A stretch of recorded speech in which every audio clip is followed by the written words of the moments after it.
주부터는 에스더서를 같이 보도록 하겠습니다. 119편 97절부터 112절까지입니다. 한 목소리로 읽겠습니다. 시편 119편. 내가 주의 법을 어찌 그리 사랑하는지요. 내가 그것을 종일 작은 소리로 읊조리나이다. 주의 계명들이 항상 나와 함께하므로 그것들이 나를 원수보다 지혜롭게 하나이다. 내가 주의 증거들을 늘 읊조림으로 나의 명철함이 나의 모든 스승보다 나으며 주의 법도들을 지킴으로 나의 명철함이 노인보다 나으니이다. 내가 주의 말씀을 지키려고 발을 금하여 모든 악한 길로 가지 아니하였사오며 주께서 나를 가르치셨으므로 내가 주의 규례들에서 떠나지 아니하였나이다. 주의 말씀의 맛이 내게 어찌 그리 단지요. 내 입에 꿀보다 더 다니이다.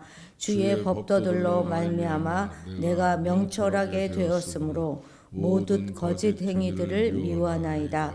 주의 말씀은 내 발의 등이요 내 길의 빛이니이다. 주의 의로운 규례들을 지키기로 맹세하고 굳게 정하였나이다. 나의 고난이 매우 심하오니 여호와여 주의 말씀대로 나를 살아나게 하소서. 여호와여 구하오니 내 입이 드리는 자원제물을 받으시고 주의 공의를 내게 가르치소서. 나의 생명이 항상 위기에 있사오니 나는 주의 법을 잊지 아니하나이다. 악인들이 나를 해하려고 올무를 놓았사오나 나는 주의 법도들에서 떠나지 아니하였나이다. 주의 증거들로 내가 영원히 나의 기업을 삼았사오니 이는 내 마음의 즐거움이 됨이니이다. 내가 주의 율례들을 영원히 행하려고 내 마음을 기울였나이다. 아멘. 시편은 우리가 잘 아는 것처럼 예술성이 아주 뛰어난 영혼의 찬양입니다. 또한 시편은 어느 특정한 시대에게 국한되어 있는 것이 아니라 저마다 다른 시대를 살았던 신앙인들의 노래들을 담고 있잖아요. 그래서 멀리로 가장 이제 오래된 시편은 주전 15세기경에 살았던 모세의 기도부터 90편이 이제 모세이시잖아요. 그것부터 시작을 해가지고 주전 9세기, 그러니까 이스라엘 포로로 잡혀가서 바벨론 땅에서 질곡의 그런 세월을 견디고 슬픔을 노래한 어떤 익명의 시인까지 무려 약 1000년의 시간을 아우르고 있는 것이 바로 이 시편입니다. 그렇게 시편은 오랜 세월에 걸쳐서 수집된 그런 인간 본연의 소리를 언어로 담아낸 거대한 집합체이자 또 노래이자 또 찬송하고 낭송하는 그런 책입니다. 그런데 오늘 이제 읽은 이 119편은 아주 굉장히 유명하죠. 가장 긴 시잖아요. 무려 176절로 되어 있는 하나님의 말씀, 또 가르침, 이것을 찬미하는 긴 시입니다. 그래서 주로 토라의 신앙을 강조하면서 노래하고 있죠. 히브리 시의 특징은 굉장히 다양한데요. 그 중에서 이 119편은 무엇보다도 언어가 아주 매력적인데 우리가 흔히 이제 그 알파벳이라고 부르는 거잖아요. 여러분 알파벳이 우리 한번 배운 적이 있습니다. 우리가 전에 예레미야 애가 살펴볼 때 들었거든요. 그래서 알파벳 순서대로 첫 글자를 따가지고 이렇게 하는 것. 그래서 예레미야 애가의 경우는 각 장에다 22절로 되어 있는데 그거 이유가 각 알파벳 첫 자를 히브리어가 22절까지 자음이 22개가 있으니까 그렇게 되어 있죠. 그런데 그 예레미야 애가의 그러니까 3장은 각 한 글자마다 3절씩 되어 있어서 66절로 구성되어 있다. 우리가 살펴본 적이 있거든요. 기억나시죠? 그런데 이런 약식을 뭐라고 한다 그랬죠? 답관체라고 한다. 근데 바로 이제 이 119편이 그 답관체 형식을 띠고 있습니다. 근데 여기서는 알파벳 한 글자당 8절을 쓴 거예요. 그래서 8절 이것이 한 연이 됩니다. 22연으로 구성되어 있고 그래서 이제 176절이라고 하는 가장 긴 시가 탄생하게 된 것입니다. 오늘은 이제 그 22개의 그 자음 중에서 맴과 논으로 시작되는 16절인 거죠. 앞에는 맴으로 시작하는 8절, 그 다음에는 눈으로 시작되는 그 다음에 이제 8절 이렇게 되어 있습니다. 그런데 이 시편을 이제 여러 번 읽어보신 분들이라면 누구나 이 시편을 쓴 시인이 얼마나 하나님의 말씀을 존중하고 또 사랑하고 있는가 하는 걸 여실히 알 수 있어요. 각 절마다 하나님의 말씀이라는 말에 다 들어갑니다. 아주 하나님의 법을 끊임없이 높이고 찬양하고 호소하고 기도하고 있는 그런 모습에 놀라지 않을 수가 없죠. 전체 176절 가운데 무려 172절에서 하나님의 법을 나타내는 하나님의 법, 하나님의 말씀, 뭐 하나님의 규례, 법도 이런 것들을 아주 직접 계속 다 이제 언급할 정도로 하나님의 토라에 집중하는 그런 시인의 신앙과 헌신, 하나님을 향한 경외심 이런 것들에 압도당하지 않을 수가 없죠. 오늘 본문도 보세요. 매 절마다 97절 보면 주의 법, 98절 주의 계명, 주의 99절 주의 증거들, 주의 법도들, 주의 말씀, 매 절마다 주의 규례, 말씀, 법 이런 것들이 하나도 빠지지 않고 매 절마다 다 나오고 있어요. 그게 아주 이 176절의 특징입니다. 우리 97절부터 100절까지 같이 읽겠습니다. 내가 주의 법을 어찌 그리 사랑하는지요.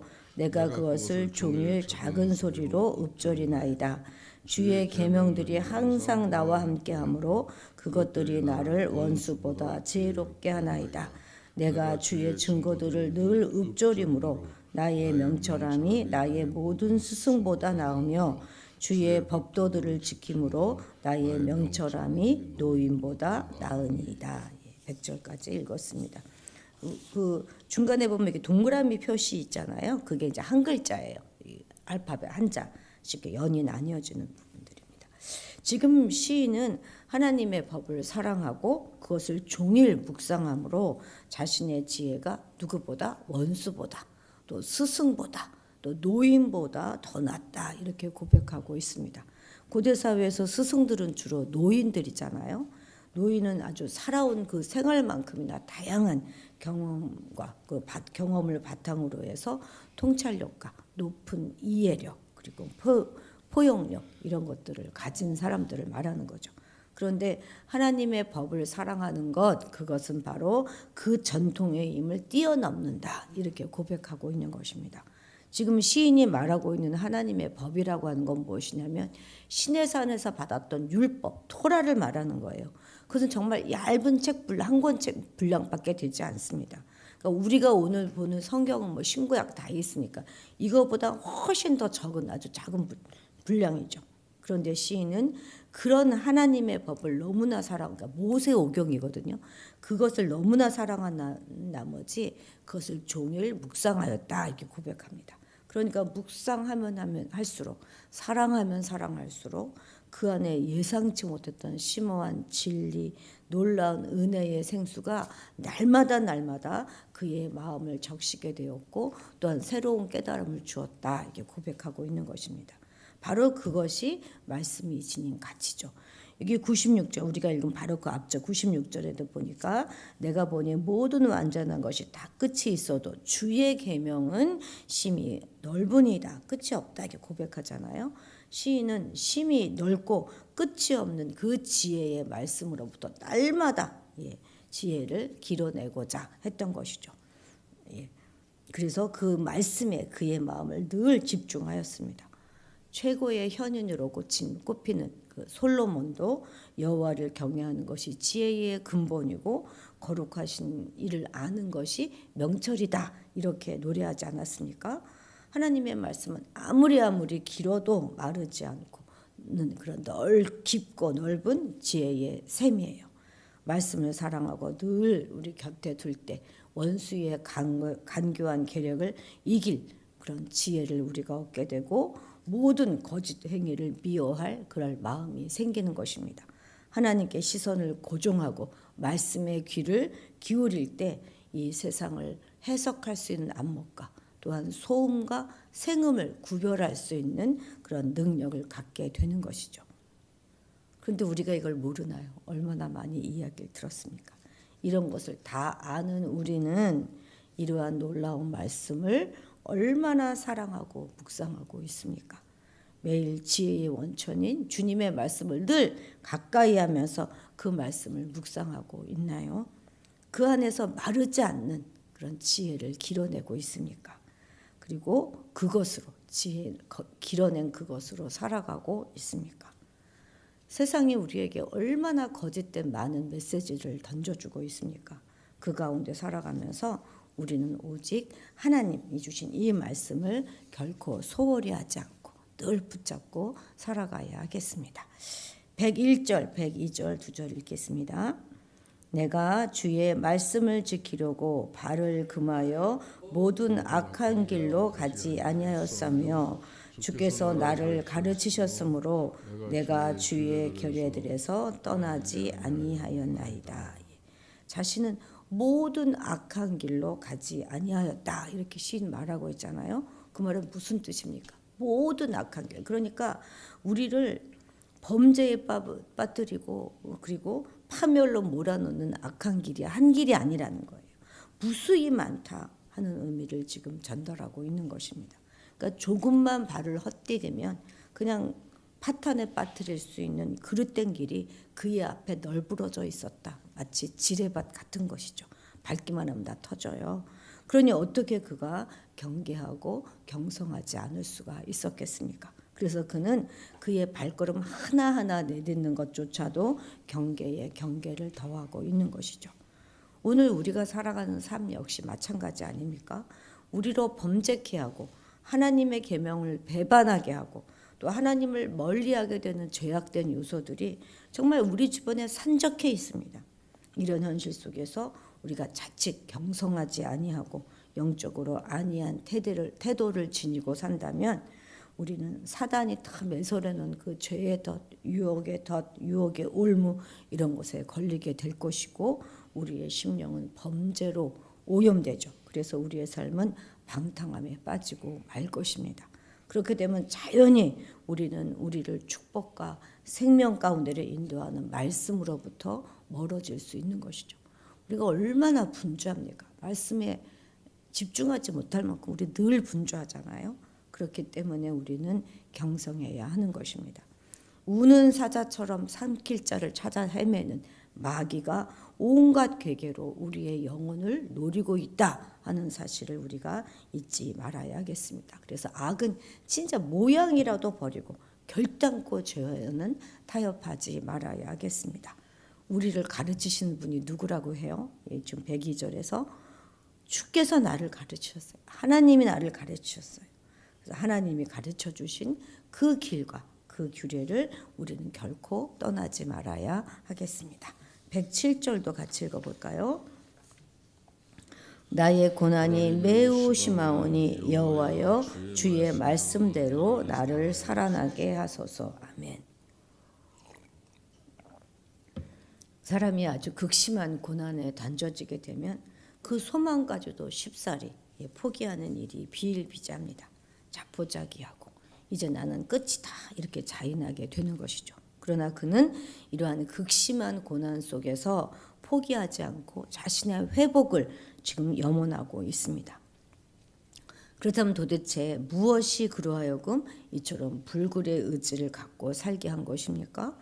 지금 시인은 극심한 고난 속에서 소송케 될 수 있는 근거로 뭘 집어요? 지금 바로 하나님의 말씀을 지목하고 있습니다. 그러니까 시인이 이러한 간구를 올릴 수 있었던 것, 그것은 바로 그 말씀에 구원의 능력, 소생과 회복의 능력이 있다는 것을 믿었기 때문이라는 거예요. 하나님은 마른 뼈에게도 생기를 불어넣으실 수 있는 분이시지 않습니까? 이 마른 뼈들은 극심한 고난으로 살 소망이 끊어진 이스라엘의 영적 상태를 그대로 반영하고 있는 것입니다. 정말 에스겔 당시 이스라엘은요, 바벨론의 포로로 잡혀가서 도무지 그 자신들만의 힘으로는 소생도 회복도 전혀 기대할 수 없는 그런 상황이었습니다. 그러나 하나님께서 에스겔에게 무엇을 요구하셨습니까? 무엇을 하러 가셨습니까? 말씀을 대언하라. 오직 그 말씀을 하신 거예요. 그걸 요구하신 거예요. 말씀을 대언하라. 그리고 에스겔이 그 말씀에 순종하여 말씀을 대언했을 때 놀라운 일을 발견하게 되죠. 목격하게 되잖아요.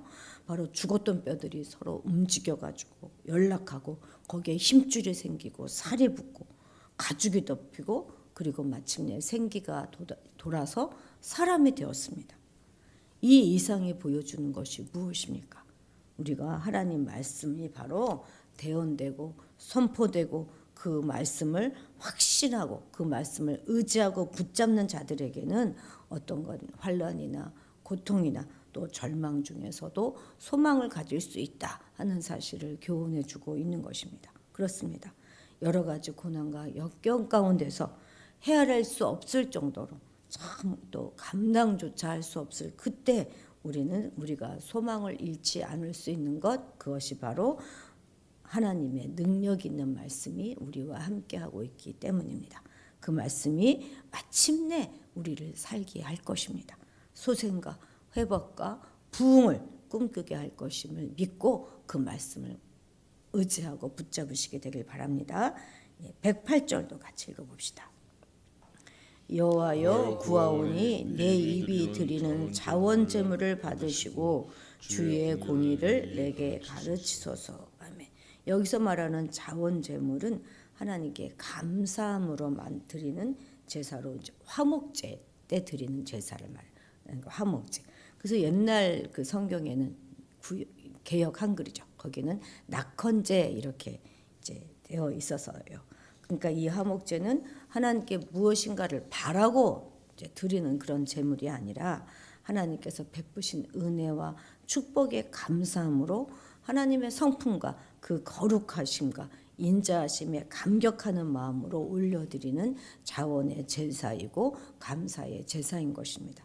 물론 자신의 문제가 너무나 절박해서 하나님께 나와 엎드려 기도하는 그런 제사 역시 물론 가치가 있고 중요하지만 이처럼 자발적으로 나와서 하나님께 감사하며 드리는 제사에 비할 수는 없겠죠. 그런데 지금 이 시를 쓰고 있는 시인의 상황은 어떠합니까? 그렇게 좋은 상황이 아니에요. 앞날을 장담할 수 없을 정도로 아주 극한 고난의 상황. 지금 당장이라도 하나님께서 그를 돕지 않으시면 또 구원해 주지 않으시면 그의 인생이 끝나버릴 만큼 절박한 상황에 이 시인은 놓여 있었습니다. 이미 우리가 앞에 지금 금방 읽었잖아요. 107절에도 내 고난이 몹시 심하다 주님 이렇게 고백하고 있습니다. 그리고 앞에 우리가 보진 않았지만 19절에도 보면 그는 이 땅에서 내가 나그네가 되었다 이렇게 고백하고 23절에도 고관들도 앉아서 나를 비방하고 있습니다. 이렇게 노래하고 25절에 그의 영혼은 진토에 붙었다. 이렇게 진토에 땅에 붙어 있다. 그죠? 예, 그렇게 예. 그리고 28절에서는 나의 영혼이 눌림으로 말미암아 탄식합니다. 이렇게 고백하고 있습니다. 그리고 109절 앞에 우리가 읽은 119편 109절에도 보면 나의 생명이 항상 위기에 있다. 이렇게 고백하고 있습니다. 그러니까 바로 이러한 때에 그는 하나님의 은혜에 감사하며 낙헌제로 감사 제물로 하나님께 드리겠다. 이렇게 말하고 있는 것입니다. 그러니까 현실적으로 도저히 감사할 수 있는 것처럼 보이지 않는 그런 상황, 그런 고난과 역경 가운데서도 참 성도는 감사해야 되고 찬송을 쉬지 말아야 됨을 우리에게 알려주고 있는 것이죠. 우리 역시 아무런 조건이나 아무런 공로 없이 그 세상 무엇으로도 얻을 수 없는 구원을 받은 그런 사람들 아닙니까? 그렇기 때문에 우리는 이것을 알고 또한 이것을 인정하고 감사하는 사람들이 되어야 하겠습니다. 아무리 우리가 절망적인 상황 가운데 처해 있다 하더라도 하나님을 향한 감사와 찬양과 그 기도를 멈추지 말아야 하는 것이죠. 오히려 더 풍성한 자원제물로 하나님을 높이고 우리를 구원하시고 거룩하게 하신 하나님 은혜와 사랑을 날마다 감사하며 찬양하시는 그런 여러분들이 되시기 바랍니다. 오늘 하루도 만만치 않겠죠. 그러나 그 가운데서도 감사를 잃지 않으시는 여러분들이 되시기 바랍니다. 기도하시겠습니다. 하나님 아버지, 우리에게 말씀이 힘이 되고 능력이 되고 소망이 되게 하옵소서. 하나님의 법과 규례를 너무나 사랑하기에 무엇을 피하고 무엇을 행해야 할지 분명히 알게 하옵소서. 환난 중에도 늘 하나님의 법을 생의 지침으로 삼고 즐거워하며 말씀대로 살아가는 우리가 되게 하옵소서. 하나님께서 하나님께로부터 직접 가르침을 받은 그대로 감사의 예배를 늘 올려드리며 살아가게 되기를 간절히 소망합니다. 주님 함께하여 주옵소서. 감사드리며 예수님의 이름으로 기도드렸습니다. 아멘. 아멘. 오늘은 세계 평화를 위해서 또 우리나라를 위하여 간절히 기도해 주시고 이제 오늘 수요 예배 있습니다. 예배를 위해서도 기도해 주시기 바랍니다. 다 같이 주님의 이름을 크게 부르고 기도의 자리로 나아가도록 하겠습니다.